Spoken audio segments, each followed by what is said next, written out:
Well, Matt, considering it was this time last year, you went through your first ever playoff start, your first playoff shutout, and you go on and win a Stanley Cup. Just how fast has time gone to get back here again a year later?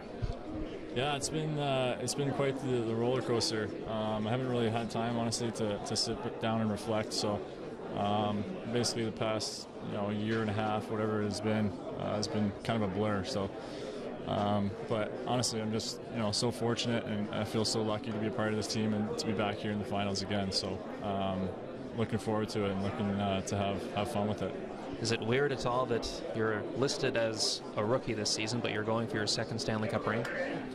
Yeah, it is a little weird. That's just because of the technicalities or whatever, the games played limit. But, to an extent, a lot of times I still feel like a rookie. There's still things we go through on a day-to-day basis that I've never been through before and that I'm still learning how to deal with. So definitely still feel like a rookie some days. Some days I feel like, I got it all figured out, but then something happens and you realize you're not even close. So, yeah, like I said, man, I'm just trying to stay in the moment and to enjoy myself and try to seize the opportunity at hand. So have you learned a lot about yourself then, as you said, going from some days feeling like you've got the world in the palm of your hands and other days maybe not so much?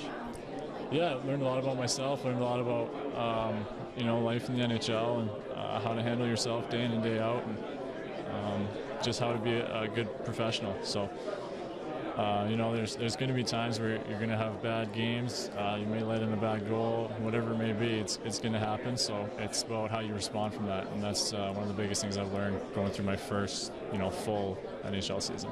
The injury prior to Game 1 versus Columbus in warm-ups, and with how Marc-Andre Fleury handled the workload afterwards, was there ever the thought that you may not see the net or see it that often going forward this spring, or how did you handle those few weeks? Yeah, that thought was there for sure. But at the end of the day, I just tried to take things one day at a time, and I would have been prepared to do anything it took for the team to be successful, whether that was watching or playing.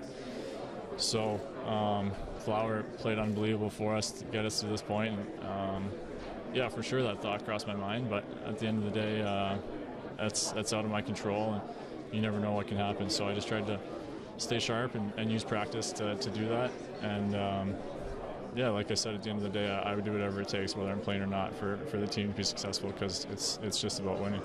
Lastly, what have you learned, I guess, as a group, just going through and maybe understanding why there's not a lot of teams in the NHL that reach the Stanley Cup final in consecutive years? What have you learned from that aspect?